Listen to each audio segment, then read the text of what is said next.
Hi, Assalamualaikum. My name is Farazana Izzati binti Muhammad Syam, and today our group will discuss about Syariah issue in equity. Okay, before we discuss the issue arise on equity, we go first what is the equity. Based on the slide, equity is method of raising fresh capital by selling shares of the company to public, institutional investor, or financial institutions. Then, a shareholder of the company is the person who buy that share because they receive ownership interest in the company. Meanwhile, the method of raising funds to meet liquidity needs of an organization by selling a company's stock in exchange for capital or cash is the definition equity financing. Okay. So let's see Syariah issue arise in equity and the resolution from Central Bank Malaysia. Bismillahirrahmanirrahim. My name is Wan Ahmad Sidki bin Wan Saifuddin. I will present about unintentional mistake of investing in Syariah non-compliant securities.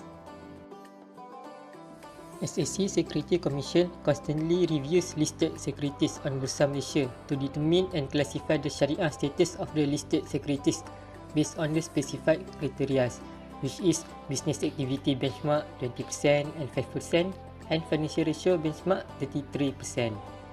Security Commission akan sentiasa update Syariah compliance security 2 kali setahun, iaitu pada bulan Mei dan November. For investors who have the objective of investing in the Syariah compliant securities but due to an intentional mistake invest in Syariah non-compliant securities, a question arose whether they should dispose such securities as soon as possible or whether there is flexibility given by Syariah to dispose such securities within certain period. Kebiasaannya, antara faktor umum investor unintentional mistake invest their fund in Syariah non-compliant securities ialah berlaku pada new investor yang baru berjinak dengan pelaburan saham. Dia tak tahu macam mana nak tentukan saham tu patut Syariah atau tak selain daripada cara rujuk Security Commission punya web. Jadi, kepada investor baru, cara nak tentukan status Syariah sesuatu saham melalui platform CDS adalah seperti berikut. Okey, di sini perbandingan akan dibuat antara saham BIMB iaitu Bank Islam Malaysia Berhad dan Maybank. Cara menentukan status Syariah sesuatu saham adalah melalui simbol bulat kecil sebelah nama stok atau saham tu. Simbol bulat kecil tu represent Syariah compliant. So dari gambar ni, BIMB merupakan Syariah Compliant Security, manakala Maybank pula Syariah Non-Compliant Security. The solution for this issue, solution yang pertama ialah investor must dispose the Syariah Non-Compliant Securities held within a period of not more than 1 month after knowing the status of the securities. Pelabur tu mestilah menjual saham dan securities Syariah Non-Compliance dengan segera, iaitu kurang daripada 1 bulan after the investor notice the unintentional mistake invest dalam Syariah non-compliant securities tersebut. Secondly is gain made in the form of capital gain or dividend received before or after the disposal of the securities. It has to be channeled to Baitul Mal or charitable bodies. Third is if the disposal of the Syariah non-compliant securities causes losses, the fund management company must bear the losses by ensuring the loss portion be restored and returned to the funds. Sebagai contoh, dalam kes di mana investor unintentional mistake invest sebanyak RM10,000 dalam Syariah dan compliant security. Sekiranya dia mendapat untung, tak kisahlah berapa-berapa walaupun RM1, sebarang nilai untung yang diperoleh daripada capital gain atau dividen mestilah disalurkan kepada Baitul Mal atau badan kebajikan. Jika dia sedang mengalami kerugian, iaitu sedang rugi, dia boleh hold pegangan saham tu sehingga harga saham tu naik bersamaan dengan nilai yang diinvest oleh investor tu. Lepas tu, investor tu kena dispose the securities if pegangan dia tu dah balik modal daripada nilai yang diinvest, iaitu dia dapat jumlah RM10,000 semula. Kesimpulannya, the investors have the right to retain only the investment cost. Kalau nilai RM10,000 dia silap invest, maka dia hanya layak to retain nilai RM10,000 sahaja. Next adalah application of buy salam principle in share trading. Okay. Next adalah explanation of the issue tadi. Okay, definition of buy salam: sale and purchase contract whereby at the time when the contract is executed, the purchaser has made a full payment of the purchase price prior to delivery of goods. Okay, tu maksudnya definition of buy salam ni sale and purchase contract di mana kita kena bayar sekarang juga, kena bayar sekarang untuk barang kita nak beli itulah, tapi delivery tu lambat sikit. Macam Shopee lah, barang online semua tu. Okey, tapi yang ada kedua, tapi yang buy salam tu contracting parties tu kena bersetuju, kena tahulah apa yang dia beli, kuantiti dia apa, and delivery of good tu bila. Okey, tu mengenai buy salam. Kita tengok senario yang first. Kalau when the principle of buy salam apply in the context of trading or ordinary share of Sharia compliant listed companies on Bursa, the purchase price of Sharia compliant listed share must be paid in full payment, but the delivery of Sharia compliant listed share will take place at a time. Maksudnya, kalau korang perasan saya merahkan tu kan, okay, dia maksudnya kalau kita beli kat share kat bursa ni, kita kena bayar sekarang juga. Maksudnya bayar sekarang, tapi share tu kita bayar lambat. Dia maksudnya masuk lambat dalam akaun CDS kita tu, nak masuk lambat. So macam mana kalau jadi macam tu kan? Memang buy salam ke macam tu? Okay, kita tengok next. Slide adalah resolution application of buy salam principles in share trading. Okay, first, the application of buy salam principle in the trading of the Sharia compliant listed share is permissible. Maksudnya tak ada masalah pun. Okay je, dibenarkan je buy salam ni. Okay, the Sharia compliant. Okay, yang second, the Sharia compliant listed share can be categorized as Muslim fee because Sharia compliant listed can be categorized as mal misli. Maksudnya mal misli ni benda yang mudah jumpa, mudah carilah macam tu. Okay, nombor 3, the trading of the Sharia compliant listed share using the principle of buy salam is subject to the following condition. First, the company name and the quantity of share must be determined. Second, the date of delivery must be determined. Maksudnya, sebagai investor ni, kita kena tahulah kita beli share kat mana, company mana, berapa yang kita beli, and bila benda tu akan delivery. Okay, yang keempat, buy salam do not occur in the sale and purchase transaction of the Sharia compliant listed share, which is executed through the trading and settlement system in Bursa Malaysia, where the settlement of payment and delivery are made T plus 3 day, and that's the normal transaction. Maksudnya buy salam ni tak berlaku pun dalam transaction of the Sharia compliant listed share ni, sebabnya memang sistem bursa macam tu. Korang beli hari ni, 3 hari akan datang, 3 hari baru benda tu ada dalam akaun korang. Maksudnya itu normal, memang sistem bursa macam tu. Okay, kalau ada soalan boleh tanya lepas ni. Okay, terima kasih.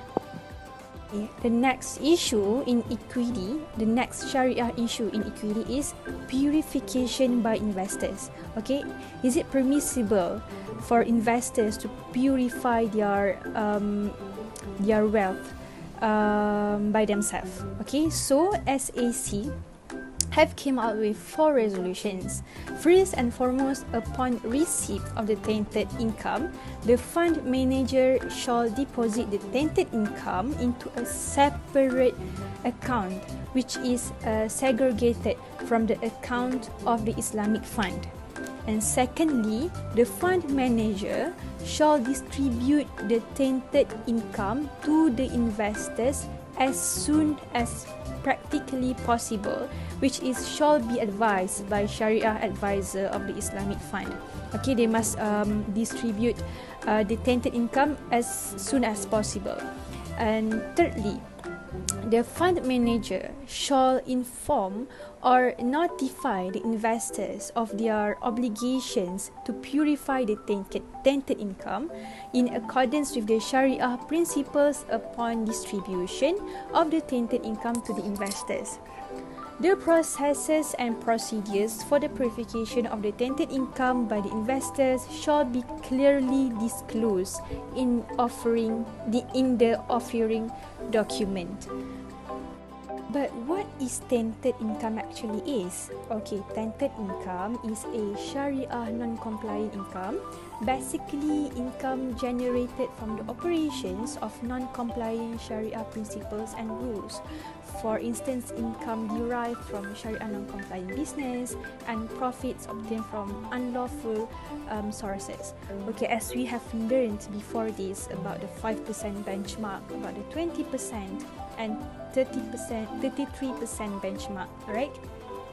The company must comply with those benchmark.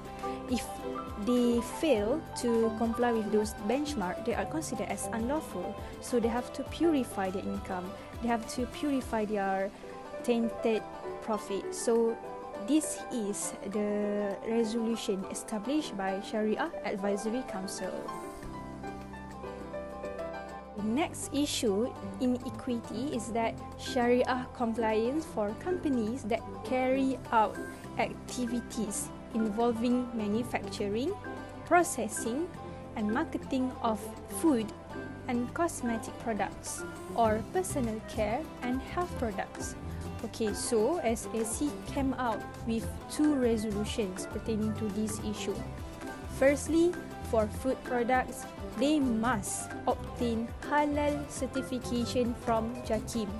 And for cosmetic products, they shall make declaration that the ingredients or mixture of ingredients of their products do not contain any non-halal substances. As you can see here, this is the official halal logo that was established by JAKIM.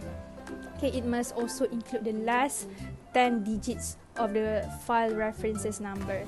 This is example of the number and the file reference number of halal logo officially established by JAKIM.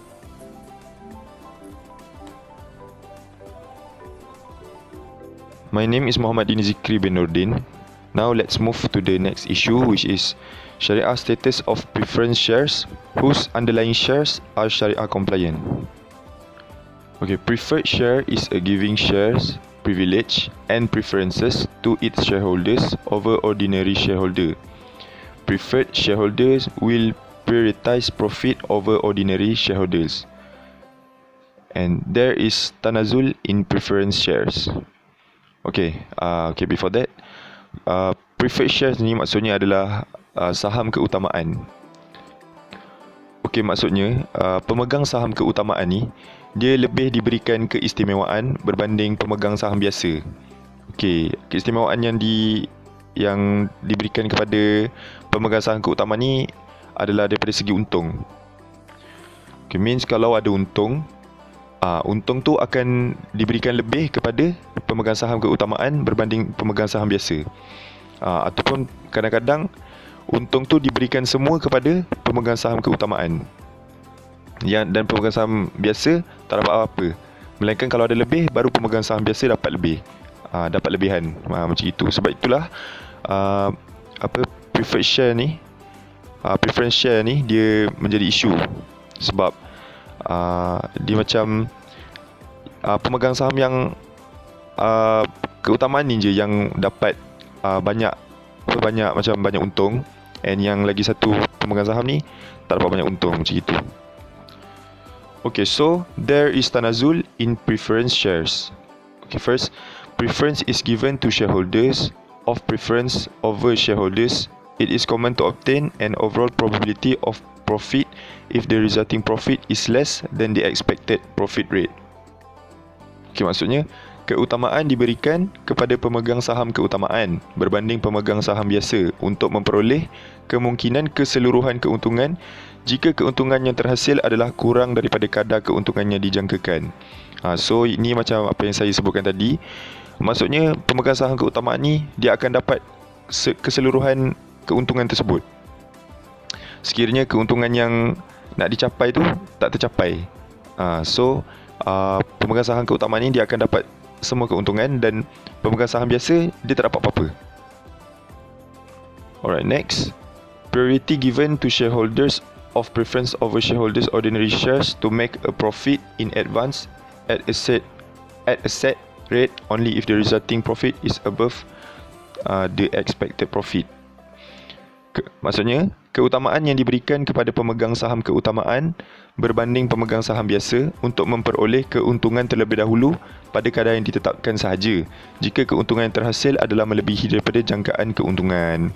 Okey, yang B ni maksudnya sekiranya ada untung, maksudnya ada banyak untung, dia akan berikan dahulu kepada inilah pemegang saham keutamaan.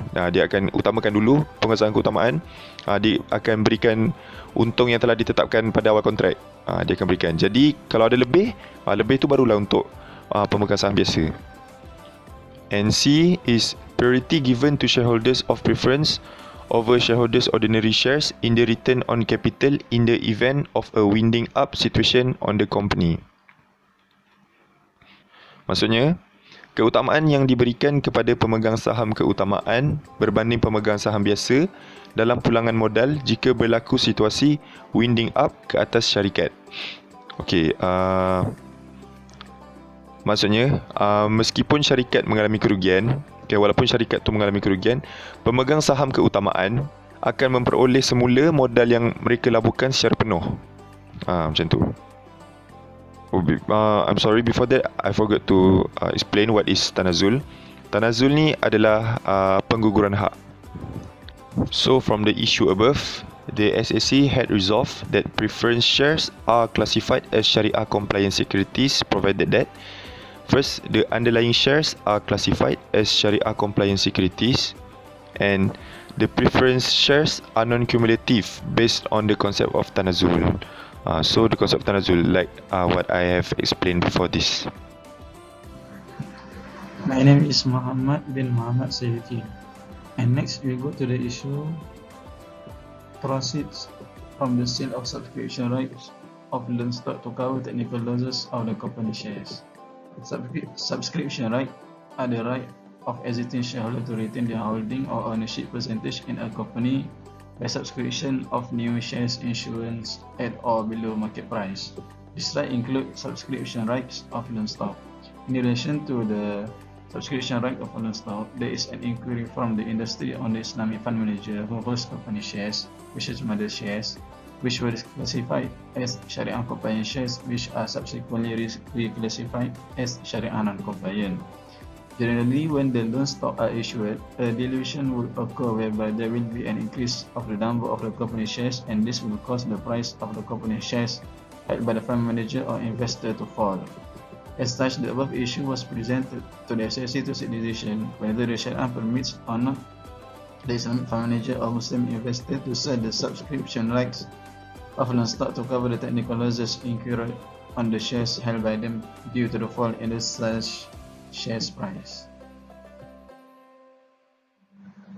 Next, we go to the solution of the issue. The SSC has resolved that the Islamic fund manager or Muslim investor is not allowed to subscribe the loan stocks. Nevertheless, if a company has issued the subscription rights of loan stocks to the existing shareholders to subscribe the loan stocks, the SSC has resolved that the Islamic fund manager is allowed to sell the subscription rights of loan stock to cover the technical losses due to the fall in the mother shares price that have been held by them. There are two scenarios which might occur in relation to the holding of the subscription right of loan stock as follows. First scenario is the existing shareholders who hold the Sharia compliant shares. First, in the event of a fall in the price of the company shares, the proceeds from the sale of subscription rights of the loan stock may be used by the Islamic fund manager or Muslim investor to compensate the losses. Even though it might not cover the entire losses, at least the investor would be able to minimize their losses.